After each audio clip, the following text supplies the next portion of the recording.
प्रश्न है कि दशावतार क्या है, कैसे जाने। दशावतार के विषय में हम कैसे धारणा को जाने कि दशावतार वास्तव में क्या है।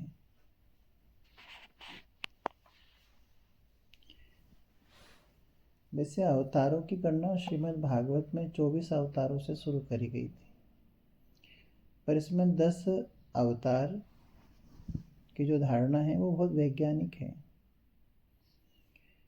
है तो पूरे 24 ही अवतारों की वैज्ञानिक धारणा, लेकिन ये 10 अवतारों की धारणा 10 अवतार के मूल सिद्धांत को आध्यात्मिक जगत भी स्वीकार कर लेता है।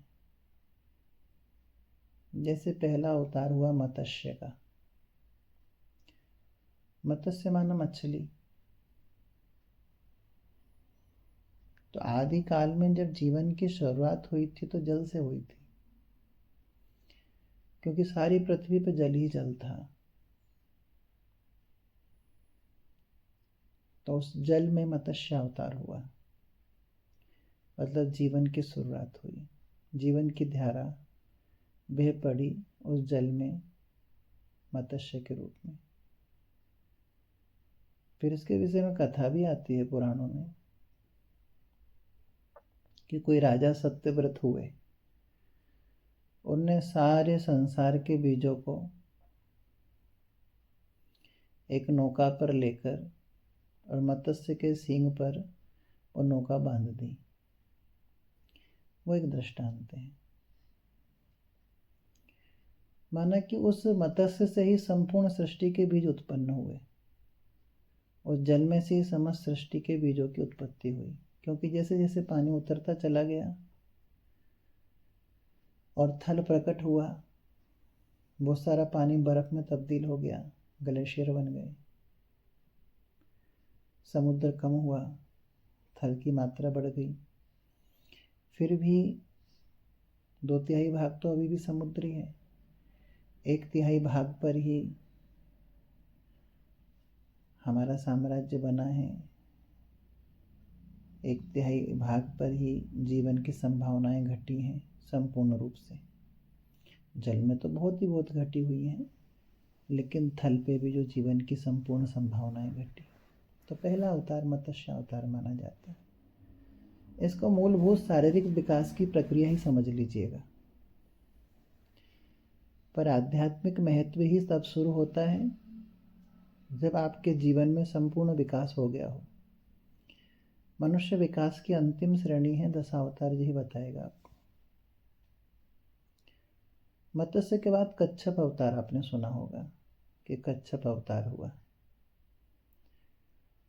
कच्छप अवतार का मतलब है कि अब जीवन की शुरुआत जल से थल की तरफ हो गई है। वो कछुआ जल में भी सरवाइव करता है और पानी की तरह भूमि पे भी वो रह सकता है जिंदा, वो मरता नहीं है। जल में भी जिंदा रहता है और थल में भी जिंदा रहता है। मतलब जीवन अब जल में से निकलकर थल की तरफ आ गया, जमीन की तरफ आ गया। तो दूसरे अवतार की सार्थकता मानी गई कि अब कच्छा अवतार हो गया। कहा जाता है कि कच्छप ने मंदराचल को संभाला। समुद्र मंथन के समय जब मंदराचल धंसने लगा, ऐसी कथा आती पुराण में कि जब मंदराचल धंसने लगा, या जो कहा जाए कि जीवन संकट में पड़ गया, उस समय सबसे पहले जल में जीवन का रहना जब संभव नहीं हो पाया, तब जल से थल की तरफ यात्रा शुरू हो गई। तो पहली बार ऐसा जीव प्रकट हुआ है जिसने जल और थल दोनों को जीवन से भर दिया है। परमात्मा की दोनों विभूतियां जल में भी हो गई और थल में भी हो गई। ये जीवन के विकास की प्रक्रिया चल रही है। तीसरा अवतार फिर हुआ है, उसको कहते हैं बराह अवतार। बराह सुअर से कहते हैं, बराह अवतार। अब उसको जल में जाने की जरूरत नहीं है, वो कीचड़ में सर्वाइव कर सकता है और पूरी तरह थल पर रह सकता है। जल से उसका कनेक्शन लगभग कट गया है, वो बराह अवतार हो गया है। मतलब एक संस्कृति विकसित हो गई, वो जल में से पूरी तरह अब थल पर निवास कर सकती है। आपके जीवन की उत्ताप ऊर्जा, पूरा संसार पशुओं से भर गया है, ऐसा कहा जा सकता है। वैसा वैज्ञानिक लोग भी कहते हैं ना कि उस समय डायनासोर हुए, वो कुछ कुछ बरहा जैसे। एक बहुत विशाल बरहा होगा, वो विशाल बरहा कहाँ, वो डायनासोर युग।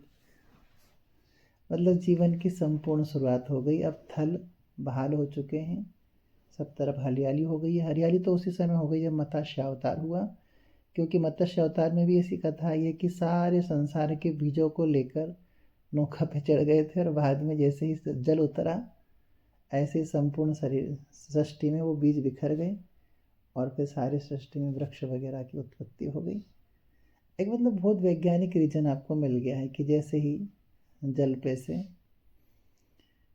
थल की उत्पत्ति हुई, ऐसे ही साथ में जीवन वृक्षों के द्वारा और द्वारा विकसित। तो ये सारी प्रक्रिया सिर्फ शारीरिक चल रही है अभी, इसमें मन के उदय का काल नहीं आया है।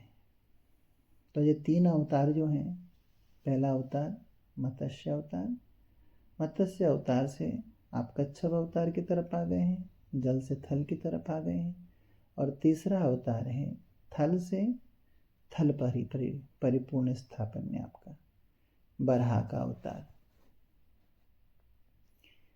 इसके बाद आता है नरसिंह अवतार।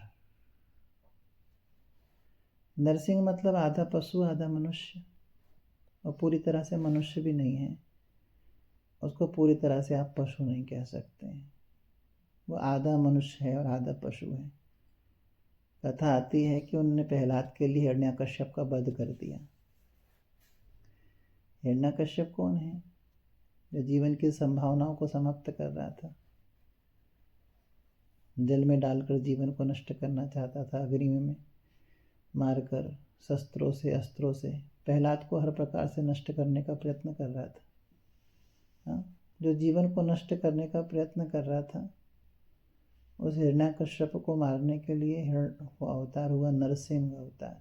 वो पूरी तरह मनुष्य नहीं है, पर उसको पूरी तरह पशु भी नहीं आप कह सकते। वो आधा पशु है आधा मनुष्य है, वो नरसिंह है।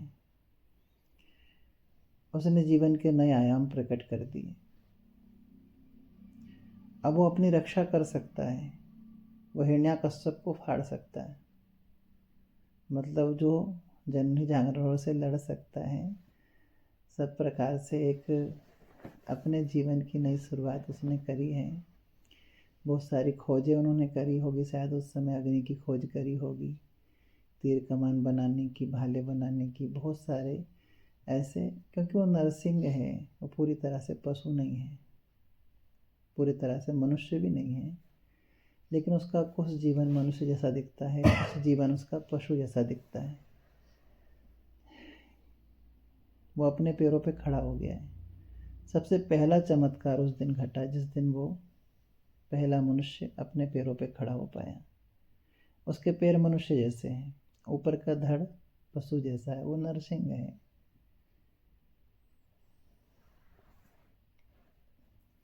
अब आप एक बड़े बात का चिंतन कर सकते हैं कि सारे जानवरों में मनुष्य का ही विकास क्यों हुआ, और प्रजातियां भी तो विकसित हो सकती थी। पशुओं की अनंत अनंत श्रेणियां कहते हैं, 84 लाख से भी ज़्यादा योनियां, और इन सारी योनियों में मनुष्य ही क्यों विकसित हो पाया? तो मनुष्य में और पशुओं में एक बहुत मूलभूत अंतर है। मनुष्य अपने 2 पैरों पे खड़ा हो गया, और 2 पैरों पे खड़ा होने से जो मस्तिष्क की तरफ संचार करने वाली, रक्त संचार करने वाली नलियां हैं, वहाँ तक रक्त का संचार पहुँचते पहुँचते मंदा हो जाता है। मंदा हो जाता है, इतना तीव्र प्रवाह नहीं रहता। और पशु देखना, चल रहे हैं तो 4 पैरों पे चल रहे हैं, सिर और पूंछ समान है उनका, उनमें विकास की प्रक्रिया नहीं है। जो भी जानवर चल रहे हैं वो 4 पैरों पे चल रहे हैं।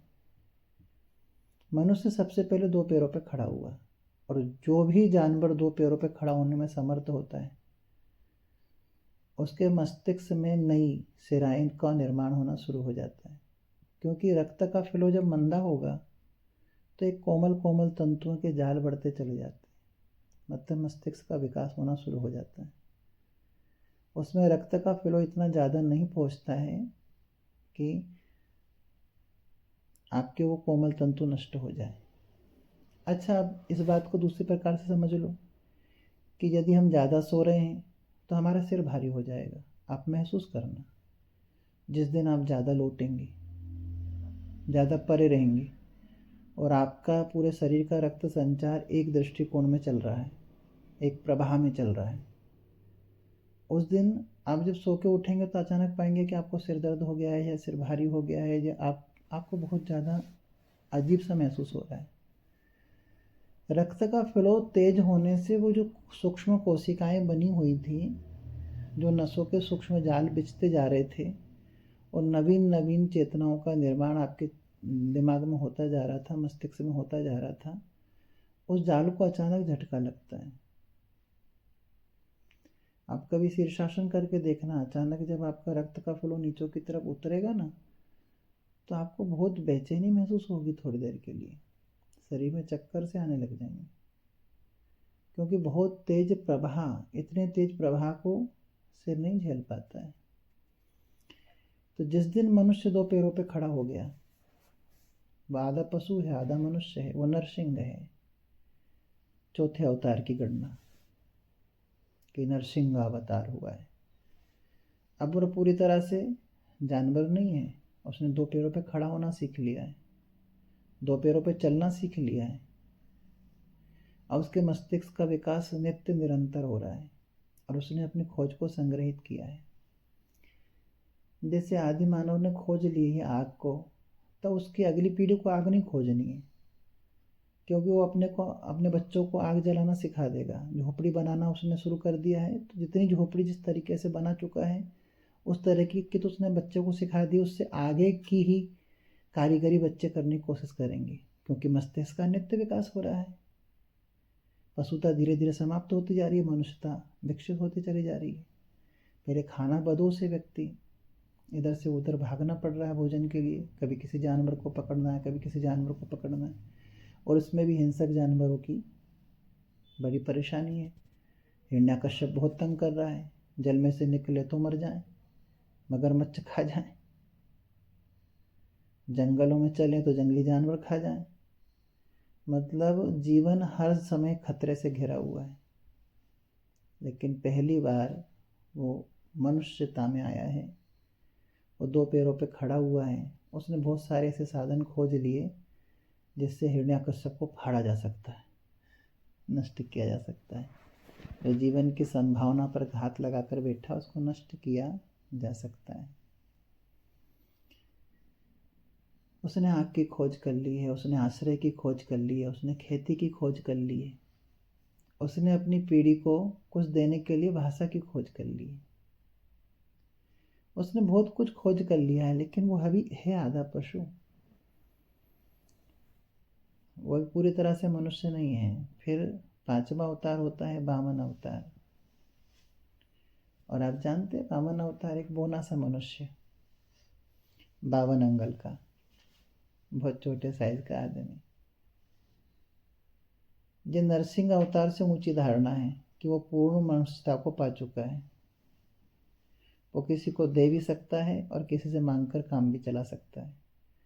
मतलब शायद पहली बार व्यापार की शुरुआत हुई होगी लेन देन की। और वो अपने पगों से पूरी पृथ्वी को नाप लेता है। आपने सुनी ना वामन अवतार की कथा कि एक पद में पूरी पृथ्वी नाप ली, एक पग में पूरा ब्रह्मांड नाप लिया। मतलब उसने इस लोक की और परलोक की दोनों चिंतनाओं को शुरू कर लिया। इस पृथ्वी को भी अपने पैरों से नाप दिया और उसने मस्तिष्क से पूरे ब्रह्मांड को नापने की कोशिश कर ली। संपूर्ण पृथ्वी को उसने नापा है और संपूर्ण ब्रह्मांड को उसने नापा है। वो सबसे पहला मनुष्य है वामन, जिसने 3 पग में संपूर्ण अस्तित्व को नाप लिया है, संपूर्ण ब्रह्मांड को नाप लिया है। नरसिंह अवतार से ज़्यादा विकसित अवतार है और बहुत ज़्यादा मनुष्यता को पा गया है। वो दूसरों की सहायता कर सकता है, दूसरों के लिए मांग भी सकता है और दूसरों को अधिकार दिलाने के लिए युद्ध भी कर सकता है। उसको उपेंद्र कहा गया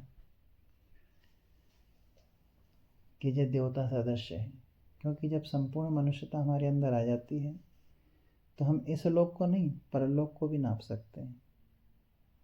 एक विशिष्ट धारणा सिद्ध नहीं हो गई इससे। आप अवतारों की धारणाएं देखिए, और इन अवतारों की धारणाओं में और एक विचित्र बात आप महसूस करोगे कि जैसे जैसे हमारी जीवनी संस्कृति का विकास हुआ है, पशुता से मनुष्यता की तरफ आए हैं, एक नए आयाम प्रकट हुए। शायद संपूर्ण पृथ्वी को उसने अपने पैरों से नाप लिया है। अब हर जगह जीवन पहुंच गया है। कोई ऐसा भूखंड नहीं रहा है यहाँ पर जीवन की पहुंच ना हुई हो, चाहे वो अंटार्कटिका के महाद्वीप हो, चाहे वो ध्रुव हो, बर्फीले ध्रुव हो, वहाँ तक भी जीवन पहुंच गया। मतलब संपूर्ण पृथ्वी को उसने अपने पैर से नाप लिया। सुनिए ना वामन अवतार की कथा, तो संपूर्ण भूमि को ही उसने पैरों से नाप लिया है, और संपूर्ण ब्रह्मांड को उसने नाप लिया है। मतलब पहली उपलब्धि ये रही। अब उसके आध्यात्मिक विकास की शुरुआत है। ये मनुष्यता की सबसे बड़ी शुरुआत हो गई है। आध्यात्मिक विकास की परिपूर्ण शुरुआत हो चुकी है। उसके बाद में परशुराम अवतार होता है। इसकी संख्या कौन सी होगी परशुराम अवतार की? सबसे पहले मत्स्य अवतार, मत्स्य के बाद कच्छप अवतार, कच्छप के बाद बराह अवतार, बराह के बाद नरसिंह अवतार, और नरसिंह के बाद में फिर वामन अवतार। हाँ, मतलब एक छोटे मनुष्य के रूप में शुरुआत हो गई है। उसके बाद में हाथ में कुल्हाड़ा लिए हुए बाबा परशुराम, जो आताताइयों को 21 बार पृथ्वी से खदेड़ देते हैं। मतलब संपूर्ण मनुष्यता का आधिपत्य शासन हो गया, पशु गौड़ हो गए, मनुष्य प्रमुख हो गया। अब मनुष्य के अधीन संपूर्ण पशु जाति हो गई, क्योंकि हाथ में कुल्हाड़ा आ गया, अस्त्र शस्त्र आ गए हाथ में। अब वो आताताइयों को 21 बार खदेड़ देता है इस संपूर्ण पृथ्वी पे से। वो काट कर फेंकने का सामर्थ्य रखता है। अब अनेकों संसाधन विकसित हो गए, अनेकों प्रकार के हथियार विकसित हो गए, आवास विकसित हो गया, संस्कृति विकसित हो गई, विवाह शादी ये सब कुछ विकसित हो गए, बहुत कुछ विकसित हो गया। मतलब अब संपूर्ण आधिपत्य है, हाथ में कुल्हाड़ा है, संपूर्ण। वो उस युग का महामानव है। उस बामनों के बीच में वो परशुराम महामानव है। उससे बड़े मानव की उस युग में गणना नहीं की जा सकती। वो सबसे बड़े मानव है। उन्होंने बार बार ब्राह्मणों को धरती दी, मतलब कि बुद्धिमानों को, विचारवानों को, पंडितों को और समझदार लोगों के हाथ में बार बार सत्ता दी कि आप पुनः संभालें, पुनः। और फिर जब वही संभालने वाले जब गड़बड़ करने लगे तो उन्हीं को काट के फिर दोबारा समझदारों के हाथ में दी, और तब तक समझदारों के हाथ में देते रहे जब तक कि कहा जाता है कि 21 बार उन्होंने क्षत्रियों को काट दिया। 21 बार भूमि को क्षत्रिय विहीन कर दिया। क्षत्रिय विहीन मतलब जो अपना आधिपत्य चलाने के चक्कर में दूसरों का गला दबा देते हैं, खून चूस लेना चाहते हैं दूसरे व्यक्ति का अपने ताकत के नशे में। उनको अनुशासित करके बताया कि ताकत नहीं, परोपकार जीवन में होना मनुष्यता है। तो उनको ब्राह्मणों ने अपना आराध्य माना, और मानना भी चाहिए, क्योंकि उस युग के वो महामानव थे। वो बार बार उन बामनों के बीच में सबसे बड़ा अवतार जो परशुराम का था। अच्छा, इस परशुराम अवतार के बाद में फिर रामा अवतार हुआ। अब एक नए पैमाने सिद्ध हो गए जी मनुष्यता की। अब लड़ना ज़्यादा जरूरी नहीं हो गया, अब त्याग की महत्ता बन गई। अपने माता पिता के वचन के ऊपर सारी संपत्ति को छोड़कर, राज्य पाठ को छोड़कर वन में जाने वाले वो पहले मनुष्य, जिनका संपूर्ण आदर्श दूसरों के लिए है, जो सदा परोपकार में जीना चाहते हैं। अपने आदर्शों के लिए वो रावण जैसे राक्षस से भी लड़ जाते हैं। मनुष्यता के नैतिक मूल्यों की रक्षा के लिए वो बानर भालों को इकट्ठा करके एक महाधिपति लंकापति रावण को हरा देते हैं। एक अद्भुत मानवता प्रकट हुई कि आपको पकड़ने में नहीं, त्याग में भी ज़्यादा उन्नति का कारण हो सकता है आपका। एक मनुष्यता की उससे भी ऊंची श्रेणी, बाबा परशुराम से भी एक ऊंची स्थिति। बाबा परशुराम तो काट के और नष्ट करके स्थापित करने की प्रयत्न करते रहे धर्म को। उन्होंने दोनों भाग अपनाए हैं। उन्होंने त्याग की जगह पे त्याग किया है और संहार की जगह पे संहार किया है। उन्होंने एक बाड़े से सब नहीं काटे हैं कि बस पूरी क्षत्रिय जाति को ही विहीन कर दिया जाए। उन्होंने ऐसा नहीं किया है। उन्होंने मनुष्यता के नए आयाम, एक नई मर्यादा स्थापित करी कि एक स्त्री से ही संबंध होना चाहिए। उससे पहले कई कई स्त्रियों से लोग संबंध रखते थे, लेकिन एक परंपरा, एक मर्यादा स्थापित करी। वो मर्यादा क्या कि एक नारी सदा ब्रह्मचारी। उन्होंने बस एक सीता के सिवा किसी से संबंध नहीं रखा। उन्हें पर स्त्री को माता का दर्जा दे दिया। अच्छा, कितनी उन्नत सभ्यता हो गई है। अब श्री राम जी को अवतारी महापुरुष कहा गया, भगवान कह दिया गया, और कहा भी जाना चाहिए भगवान। क्यों ना कहा जाए उनको भगवान, क्योंकि उस युग में तो उन गुणों का होना भगवती गुणों से कम नहीं था। जब सब राजा एक दूसरे से लड़ रहे हों, कट रहे हों, मर रहे हों, 3-3 4-4 स्त्रियां रखने की परंपरा चली हो, ऐसा तक शास्त्र में वर्णन आया कि एक राजा ने तो 1 करोड़ स्त्रियां रख रखी थी अपने रानीवास में। एक चित्रकेतु नाम के राजा थे, उन्हें 1 करोड़ स्त्रियां। स्वयं भगवान राम के पिताजी की 3-3, भगवान राम की 3-3 माताएं। उससे पहले बहुविवाह की परंपराएं चलती रहीं। एक नई मर्यादा समाज में स्थापित करी श्री राम जी ने। एक नई विचारधारा के साथ में स्थापित हुआ एक नया युग। अब आप सोचना, अब शारीरिक विकास नहीं चल रहा है, अब जीवन का मानसिक विकास चल रहा है। शरीर के स्तर पर जितना उन्नत होना चाहिए था मनुष्य हो चुका है। अब एक मानसिक विकास की परंपरा चली है राम अवतार के साथ में। अब वो त्याग सकता है, अपने भाइयों के लिए अपना हिस्सा छोड़ सकता है, अपनी स्त्री के लिए बड़े से बड़े राजा से लड़कर भी अपनी स्त्री को बचाता है,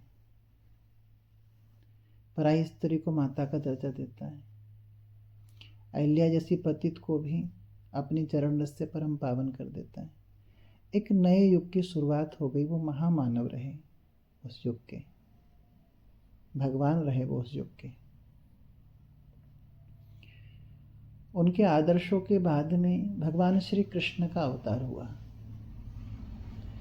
और भगवान श्री कृष्ण का अवतार श्री रामावतार से भी ज़्यादा महत्व रखता है। अब जीवन में प्रेम की बंसी बजना शुरू हुई। पहली बार एक जीवन का नया आयाम, एक नया आनंद प्रकट हुआ। एक प्रेम की धारा बह पड़ी। सारे ब्रजवासी भगवत प्रेम में डूबे हैं, सारी ब्रजांगनाएं भगवत प्रेम में डूबी हुई हैं। सारा, जब तक भगवान ने ब्रज नहीं छोड़ा तब तक तो उस प्रेम की, शायद उस प्रेम के कारण ही संपूर्ण कृष्णावतार को, आप सबसे पहले कृष्णावतार में यदि कुछ सुनेंगे तो आपको सबसे पहले बाल लीला सुननी पड़ेगी, और बाल लीला में जितना आपको रस आएगा बाद में आपको रस आने वाला नहीं है कि फलाने असुर को मार दिया, ढिकाने असुर को मार दिया, दंत वक्र का वध कर दिया, शिशुपाल को गला काट दिया, राजसूय यज्ञ कर दिया, महाभारत में गीता का उपदेश कर दिया, ये वो।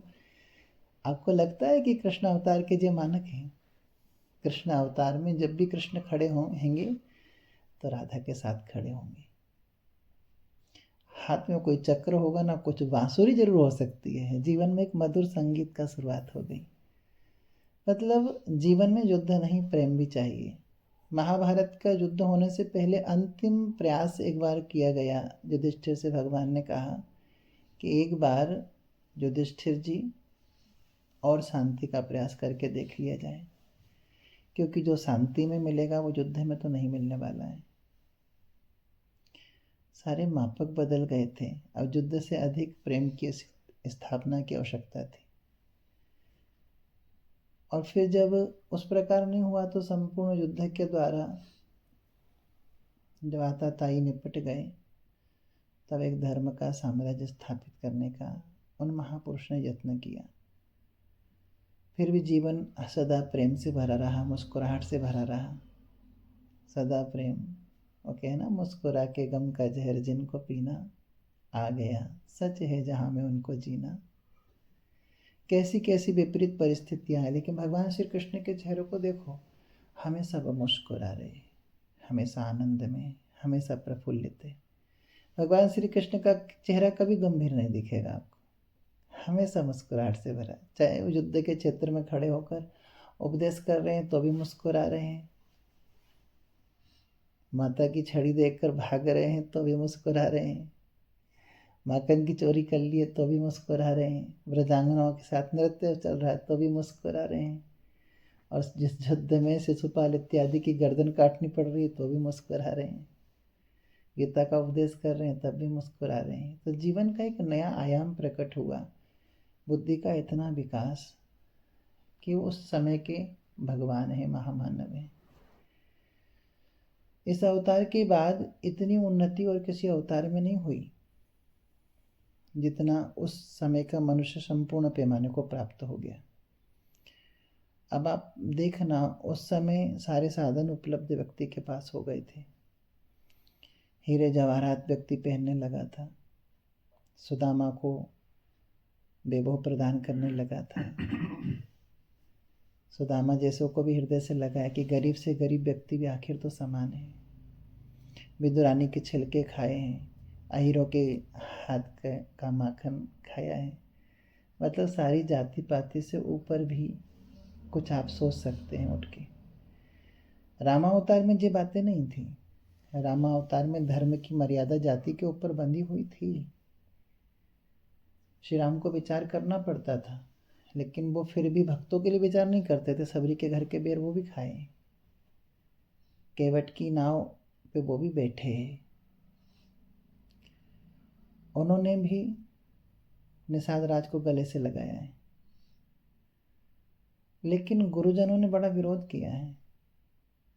वशिष्ठ मुनि निषाद को गले नहीं लगा पाए, इसलिए श्री राम उस समय के महामानव थे।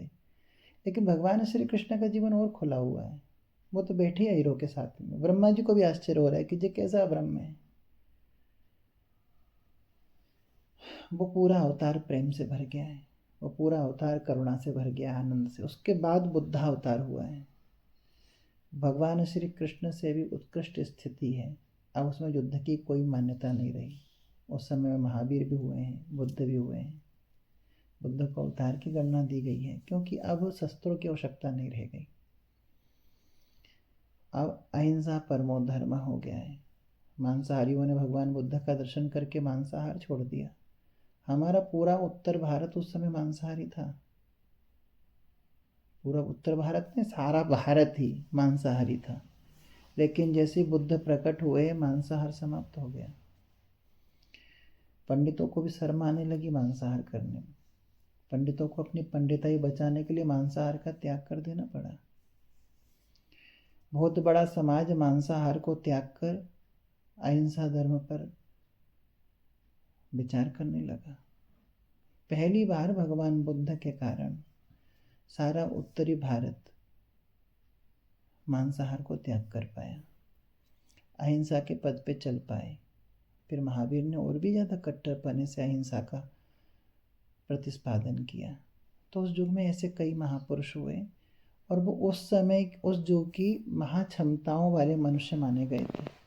क्योंकि जब सारा आर्यवर्त मांसाहार कर रहा हो और उसके बीच में अचानक एक दिव्य पुरुष प्रकट होकर कह दें कि ये मांसाहार तो पाप है, ये तो हिंसा से खाया हुआ, सिर्फ आप अपनी उदर पूर्ति के लिए दूसरों को मारे जा रहे हैं, मतलब कि आप अपने पेट को शमशान बनाए जा रहे हैं। और जबकि इससे अधिक आपके पास उपलब्ध है, आप अन्न उपलब्ध कर सकते हैं, आप फल उत्पन्न कर सकते हैं। अच्छा, उसके बाद में कल के अवतार की संभावना बताई जाती है कि बुद्ध अवतार के बाद कल की अवतार होगा। अब आप इन सारे अवतारों की गणना अपने दिमाग में ले आए हैं। अब एक बात आप समझिए ढंग से, इसमें मनुष्य के हर एक कोटि के स्तर का वर्णन किया गया है कि आज मनुष्यता ने इतना विकास कर लिया है। पहले शारीरिक विकास की गणनाएं हैं। शारीरिक विकास की गणनाएं चलती रही नरसिंह अवतार तक। नरसिंह अवतार तक आपने सिर्फ शरीर बढ़ाया है, दिमाग नहीं बढ़ाया है, बुद्धि नहीं बढ़ाई है। अब आप बुद्धि बढ़ाने लग गए हैं, आप विचार करने लग गए हैं कि क्या उचित है और क्या अनुचित है। आप अब खाने पीने से ऊपर सोचने लगे। आपका पेट भर के आपको भोजन मिलने लगा। जब आप भूखे मर रहे थे, खाना बदोश थे, एक जगह से दूसरी जगह सिर्फ भोजन के लिए भटक रहे थे, तब तक आप आध्यात्मिक यात्रा कर पाएंगे ये संभव नहीं था। वामन अवतार में पहली बार संभव हुआ है। बुद्धि का इतना विकास हो गया है कि अब आप मनुष्य हो गए। अब आप इस लोक की नहीं परलोक को भी नाप सकते। आप इस लोक की नहीं परलोक की बात भी सोच सकते। क्यों? अब आपके पर्याप्त हो गया है। अब दान दे सकते हैं, आप दूसरों को, दूसरे के विषय में सोच सकते हैं। आपके अंदर पहली बार मनुष्यता विकसित हुई है। और मनुष्यता भी इतनी विकसित हुई है कि आप यदि मांग भी रहे हैं तो शायद मांग कर दूसरों को प्रदान कर दें। भगवान वामन ने लेकर देवताओं को दे दिया था सारा भाग। तो आप पहली बार अब ये सोच सकते हैं भोजन से ऊपर उठ के कुछ नहीं। तो आपको भूख लगी है तो सबसे पहले आप आध्यात्मिक विचार करेंगे कि अपने पेट भरेंगे। आप प्यास से मर रहे हैं, व्याकुल हैं, और आप पहले अपने प्यास बुझाने की सोचेंगे कि ध्यान में बैठेंगे। तो माना कि आप भूख और प्यास जब आपकी पूरी तरह से मिट गई, तब आपके अंदर पहली बार विचार उत्पन्न हुआ मनुष्यों वाला। उस दिन आपने अपने विचार दिमाग में विचार उत्पन्न करना शुरू करे। उस दिन मुझे लगता है शायद वो वामन ब्राह्मण ही थे, और पहली बार शायद ब्राह्मणत्व का ऐसा जन्म हुआ हो कि आप इस लोक को नहीं, अपने विचारों से परलोक को भी नाप सकते हो। पहली बार ये नापा गया था। वामन अवतार में कहा ना कि एक पग में भूमि नाप दी और एक पग में सारा ब्रह्मांड नाप दिया। तो मतलब इस लोक से परलोक तक की सोच समझ और सूझबूझ उत्पन्न हुई पहली बार मानव के जीवन में। पहली बार मनुष्यता में ये बात घटित हुई कि वो इस लोक की भी सोचता है और परलोक का विचारण भी कर सकता है। और उसने ध्यान की वो प्रक्रियाएं विकसित करी होंगी कि जिससे इस लोक और परलोक का एक सेतु और तारतम्य बन गया हो। क्योंकि आप पुराण की उन बातों को सुनेंगे ना तो आपको ऐसा लगे जैसे देवता पड़ोस में बैठे हुए हों। कभी फ़ोन कर लो, कभी बुला लो। आप देखा ना, हमेशा कभी इंद्र प्रकट हो गया, गौतम की स्त्री के साथ गड़बड़ कर गया, कभी चंद्रमा ने गड़बड़ कर दी, कभी सूर्य भगवान प्रकट हो रहे हैं, कभी कोई नारद जी आ रहे हैं, नारायण नारायण चल ही रहा है। आप देखो पूरा उस समय का पुराण, तो ऐसा लगता है कि जैसे उस समय के मनुष्य ने और देवलोक से तादात्म्य जोड़ लिया हो, जैसे ऊर्ध्वलोकों को उसने अपने पैरों से नाप लिया हो पहली बार वो वामन। और फिर शायद सारे ही फिर वामन होते चले गए, फिर शायद सारे लोगों ने ही नाप लिया हो। फिर तो बहुत राजाओं का वर्णन आया है कि वो स्वर्ग में चले गए, देवताओं के लिए उन्होंने लड़ाई करी, ऐसा वैसा सारे ऐसे उल्लेख आते रहे। तो मतलब उस समय मनुष्यता इतनी विकसित हुई कि पहली बार इस भोजन और छाजन से अलग सोचने के लिए तैयार हुई और उसने ऊर्ध्वलोकों तक की गति करी। अब आप अपना मापदंड देखिए कि कहीं आप नरसिंह अवतार पे तो अटके हुए नहीं हैं। कहीं ऐसा तो नहीं है अभी भी आप खाना बदोश हैं, आधे मनुष्य हैं, आधे पशु हैं, और आप अटके हुए हैं उसी श्रेणी पर। अभी आप अपने आप को बचाने के लिए प्रयत्न कर रहे हैं। अभी आपको सिर्फ अपना जीवन जीना ही महत्वपूर्ण बात लग रही हो। अभी आपको अपना पेट भरना ही महत्वपूर्ण बात के उसमें समार हो रहा हो, जैसे कि बात मात्र आप अपने लिए जी रहे हो। इतनी संकीर्णता तो कहीं आपके जीवन में नहीं है। कहीं आपका जीवन सिर्फ इसलिए तो नहीं है कि आपका बस पेट की पूर्ति हो जाए, आपके शरीर के भोगों की पूर्ति हो जाए और बस। यदि इतना ही है तो अभी आप आधे पशु हैं, आधे मनुष्य हैं। मनुष्यता उस सभ्यता से बहुत आगे निकल चुकी है, उस श्रेणी से आगे कई अवतार हो चुके हैं, और हर अवतार इस गणना को करवा देता है कि बस अब मनुष्यता इतनी विकसित हो चुकी है। अब नरसिंह अवतार हो चुका है, नरसिंह से ऊपर फिर परशुराम अवतार हो चुका है, जो अपनी माता के क्रंदन के लिए आताताइयों को दंड दे सकता है, जो इस लोक और परलोक की सारी यात्राओं को कर सकता है, जो भगवान शिव के चरणों में जाकर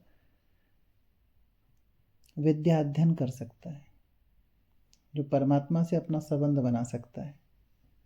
ऐसा वो मनुष्य प्रकट हुआ है।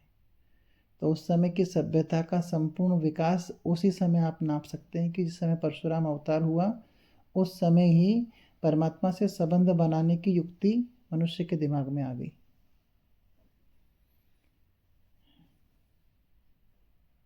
परशुराम बाबा ने संबंध किया भगवान शिव से। उसके बाद रामावतार की धारणा, मतलब भगवान स्वयं मनुष्य साक्षात प्रभु बन सकता है। ये मनुष्य साक्षात अपनी मर्यादा से, अपने सदाचरणों से और अपनी ब्रह्म विचार दृष्टि से वशिष्ठ का संग मिला, और श्री राम जी ने तत्ववेत्ता वशिष्ठ जी की शरण लेकर स्वयं को परमात्मा भाव में प्रस्तुत कर दिया। अपने पूरे जीवन में ऐसी मर्यादा और ऐसी दृढ़ता स्थापित करके उन्होंने दिखा दी कि वो साक्षात भगवान हो गए। मनुष्यता इतनी विकसित हो गई कि साक्षात ये मनुष्य साक्षात भगवान बन गया। फिर उससे भी ऊंची श्रेणियां, सारे युद्ध बीत गए, बस एक प्रेम की बंसुरी बजने लगी। और उससे भी ऊंची स्थिति भगवान बुद्ध की, कि अब युद्ध की कोई आवश्यकता है नहीं, सब कुछ छोड़ा जा सकता है।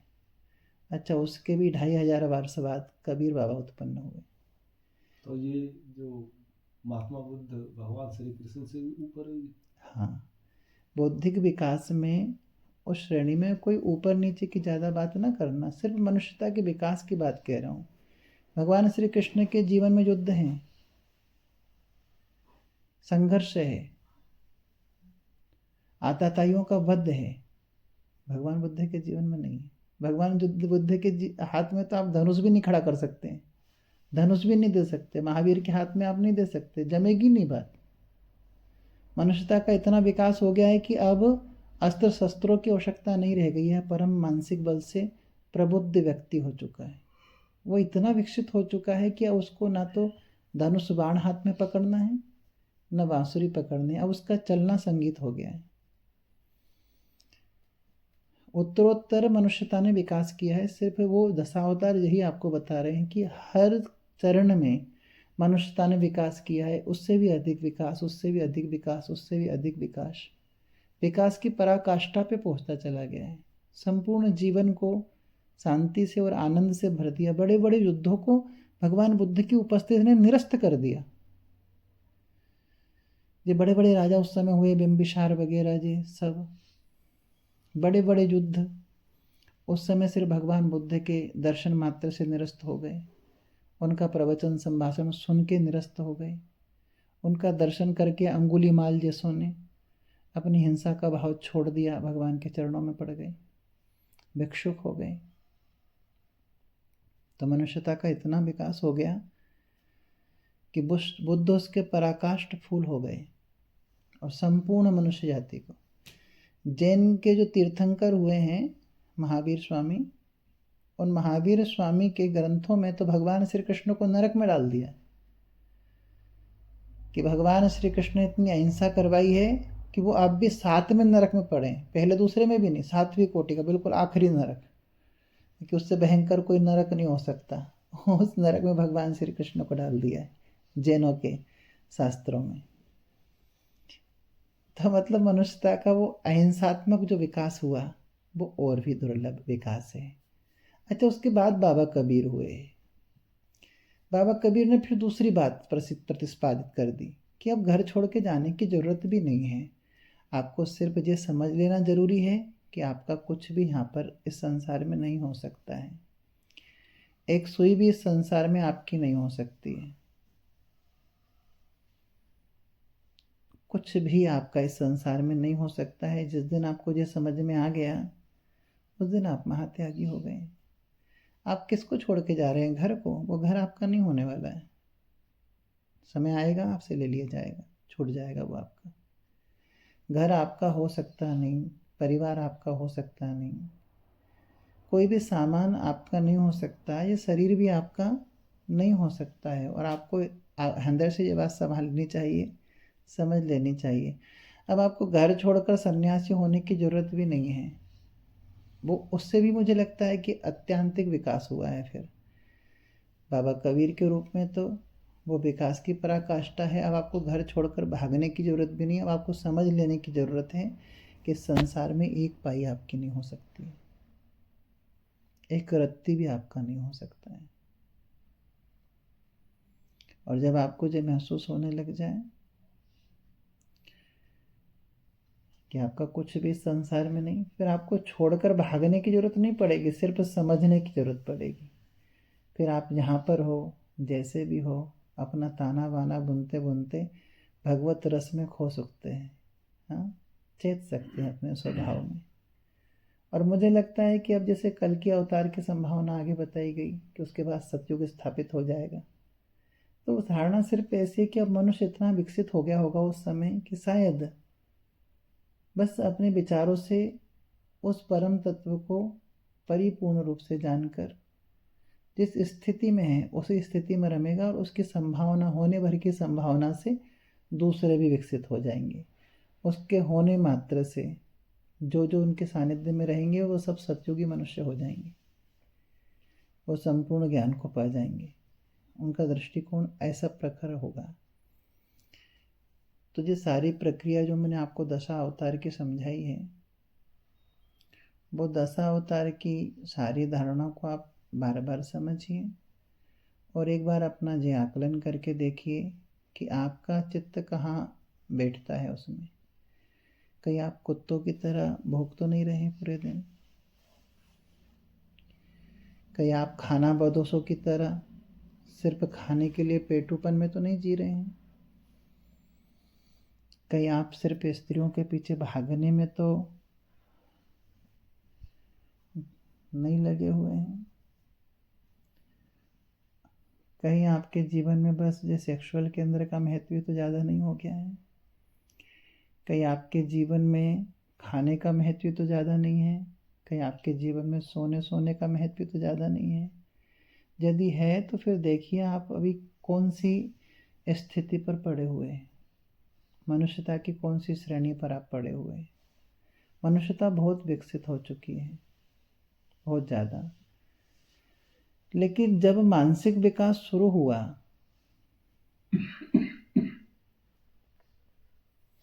तब बहुत से मनुष्य तो शारीरिक विकास तक ही रुक गए। कुछ मनुष्यों ने मानसिक विकास करा है, कुछ लोगों ने जाना है अपने अंतर की बातों को, कुछ लोगों ने विचार किया है अपने अंतर को जानने के लिए। वो परंपरागत बात बनी रही है भगवान बुद्ध की, वो विपश्यना इत्यादि की विधियाँ, वो शून्य में उतर जाना, वो निर्वात की यात्रा, वो सारी विधियाँ बनी हुई हैं अभी बरकरार। भगवान बुद्ध को बहुत अधिक समय नहीं हुआ, 2500 वर्ष पहले भगवान बुद्ध मौजूद थे, और उनसे 2500 पहले भगवान श्री कृष्ण मौजूद थे। भगवान श्री कृष्ण को 5-5.5 साल हुए, और भगवान बुद्ध को तो भी 2500 साल हुए, और बाबा कबीर को तो भी थोड़ा ही समय हुआ है। तो हर एक उस धारणा से आगे हमारे को उन्नति करनी होती है। जैसे कि आग की खोज हो गई, अब आग की खोज आपको दोबारा करने की ज़रूरत नहीं है, आपको परंपरागत आग मिली है।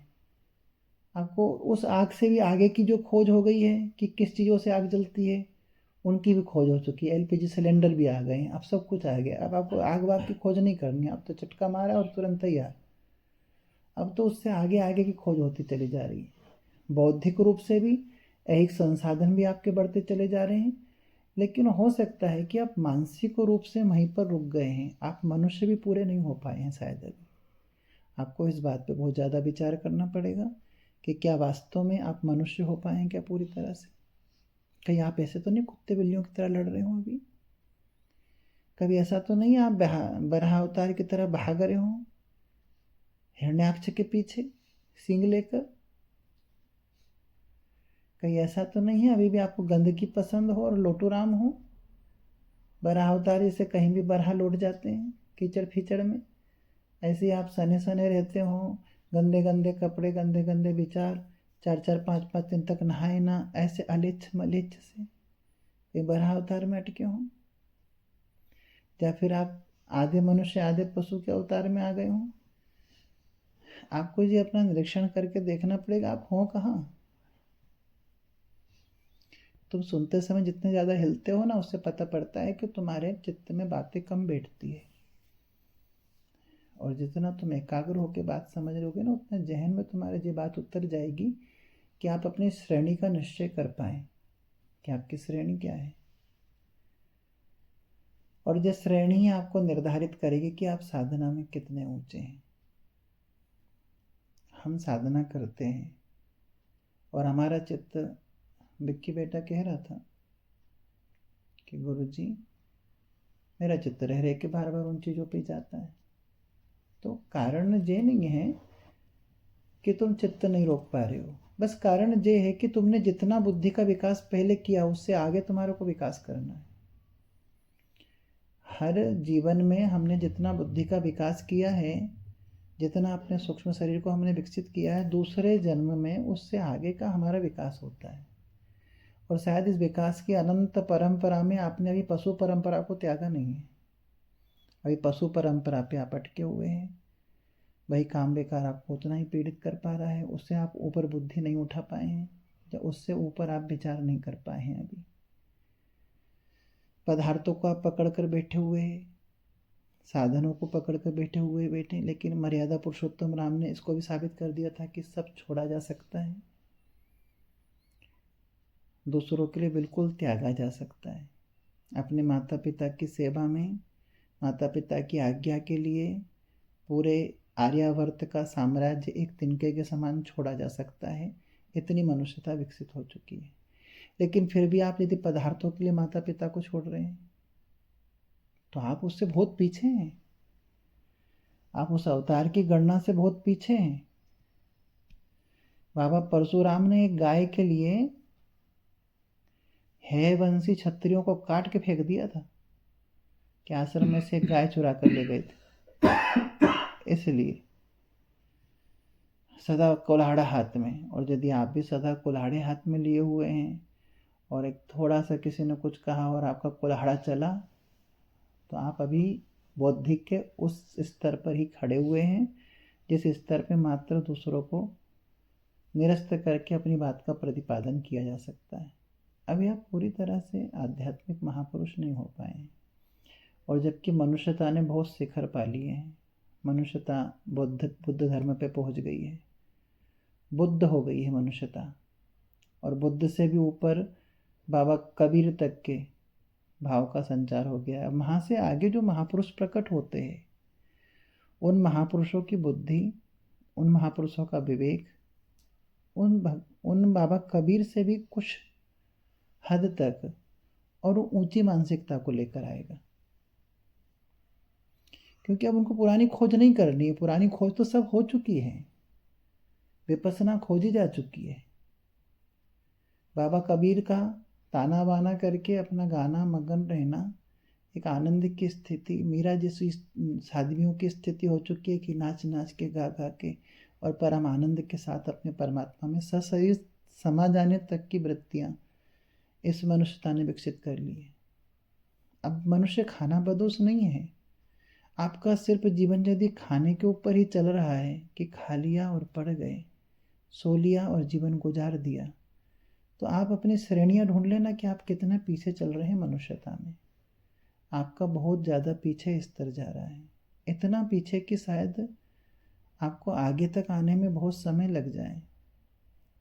भगवान बुद्ध जैसे स्थिर मनुष्य, जिनकी मूर्ति भी ऐसी लगती है कि ध्यान ही कर रही है, वास्तव में भी जब थे ना तो ऐसे ही लगते थे वो मनुष्य जैसे कि पत्थर की मूर्ति बैठी हो। इतनी स्थिरता उनके अंदर थी। और उतनी ही स्थिरता यदि आपके अंदर आने लगी है, आप ध्यान के प्रति उतने सजग होने लगे हैं, आपके अंदर जागरण आने लगा है, तो आप समझिए कि आप उस तक आ गए। धीरे धीरे आपकी स्थिति वहाँ तक बनने लगी। लेकिन यदि आप अभी छीना झपटी में लगे हुए हैं, दूसरों को समझाने में लगे हुए हैं, क्रोध करने में लगे हुए हैं, विकारों के पीछे भागने में लगे हुए हैं, रावण ले भागा माता सीता को, ऐसे तुम भी किसी सीता के चक्कर में भाग रहे हो, दूसरे की विवाहित स्त्री के चक्कर के प्रेम में पड़ गए हो, जब कुछ और, तो तुमने उस समय की मनुष्यता का सबसे नीचा शिखर रावण है और सबसे ऊंचा शिखर श्री राम है। ये सारी जो दानवों के युद्धों की जो बताई है कि ये दैत्य थे और ये भगवान थे, वो सारी धारणा ऐसी थी कि वो मनुष्यता में सबसे नीची श्रेणी का व्यक्ति था, जो दूसरे की स्त्री के ऊपर विचार कर रहा था, जो देवता होकर गौतम की स्त्री के साथ पतित व्यवहार कर रहा था, वो मनुष्यता में सबसे नीची श्रेणी का व्यक्ति था। और जो दूसरी स्त्री को माता की नहीं आदर दे रहा था, उसने एक नई मर्यादा स्थापित करी, वो उस युग का भगवान था।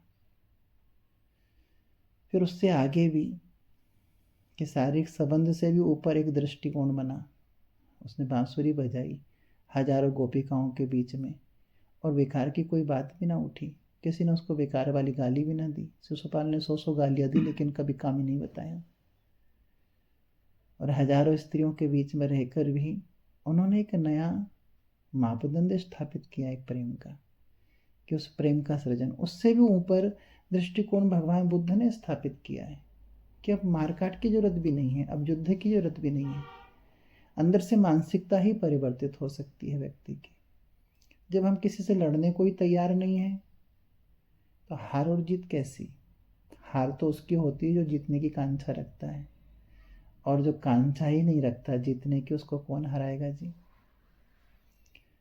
तो एक संपूर्ण भाव से संपूर्ण मनुष्य विकसित हुआ। मुझे लगता है भगवान बुद्ध के रूप में जो मनुष्यता शिखर पे पाई, उसके बाद में बाबा कबीर का दृष्टिकोण इसलिए ठीक लगता है कि बाबा कबीर ने घर भी नहीं छोड़ा, स्त्री भी नहीं छोड़ी, परिवार भी नहीं छोड़ा। उनकी मान्यता और भी ऊंची है। उनकी मान्यता कहती है कि छोड़ने की क्या जरूरत है, ये तो अपने आप छोटे छोटा ही है, इनको आप अपना मान क्यों रहे हो। ये स्त्री आपकी नहीं हो सकती, छूट जाएगी। ये एक मृत्यु का झटका आएगा, आपकी स्त्री भी गई, आपका पुत्र भी गया, आपका परिवार भी गया, आपका सामान भी गया। वो आपका कभी हुआ ही नहीं था महादेवो। आप सिर्फ ये समझ लो कि इस संसार में कुछ भी आपका नहीं है, ना हो सकता है। आप 1000 प्रयत्न करिए, आखिर में आपको छोड़ के जाना पड़ेगा। तो जब आपका कुछ हो ही नहीं सकता है, तो आप किसको छोड़कर भाग रहे हो और किसको पकड़ लेना चाहते हो। वह सारी धारणाएं कबीर जी ने गिरा दी। माँ बुद्ध की तरह घर छोड़ना भी नहीं पड़ा है, और बात घट गई। किसी भी साधन से आपको मात्र और मात्र अपना अंतःकरण, अपनी आंतर स्थिति को पा लेना है किसी भी तरीके से। उस शून्य को पा लेना है, और उस शून्य को पाने के लिए यत्न करने नहीं है, बल्कि यत्न करना छोड़ना आपको सीखना है। मनुष्य जैसा जितनी उथल पुथल कर सकती थी उतनी कर चुकी है, जितना खाना बदोसपन कर सकती थी उतना कर चुकी है, और जितने साधनों को ढूंढ सकती थी उतने साधन उसने ढूंढ लिए हैं। आज एक आम व्यक्ति को वो सुविधा उपलब्ध है जो बड़े बड़े महाराजाओं को उपलब्ध नहीं थी। आज एक आम आदमी ऐसी में लौटता है। आज एक आम आदमी के पास सारी सुविधाएं, स्नान विस्नान की, लेटरिन बाथरूम की, ऐसी ऐसी सुविधाएं उपलब्ध हैं कि बड़े बड़े राजाओं ने कल्पना भी नहीं करी होगी उस साधनों की। उस साधनों को आप, उस लग्जरी जिंदगी को आप जी रहे हैं। वो घोड़ा गाड़ी में घूमते रहे, आपके पास बड़ी से बड़ी गाड़ियां हैं, एक बार स्टार्ट सेल्फ मारा और तैयार, चलती। जो सुविधा बड़े बड़े महाराजाओं को उपलब्ध नहीं थी, वो एक आज आम आदमी को उपलब्ध है। तो अब साधनों की तरफ से आपको उन्नति करना शेष नहीं रहा है। अब आपको उन्नति करना अपनी मानसिक स्थिति पर शेष रहा है कि, लेकिन आप अपना आकलन ये अवश्य कर लेना कि आप किस अवतार से पीछे तक छूट गए हो, आप कितने पीछे अभी रह गए हो। और जितना पीछे आप रह गए हो, उतना ही आपको आगे की तरफ जाना है, उतना ही आपको अपना मानसिक विकास की तरफ आना है, अपने बौद्धिक स्तर को उतना ही आपको परिवर्तित करते रहना है। बार बार विचार करिएगा इस बात पे, और इस विषय में यदि कोई प्रश्न हो तो दूसरे चैप्टर में उन प्रश्नों को फिर हल कर देंगे। आज इतना ही। जय श्री राम।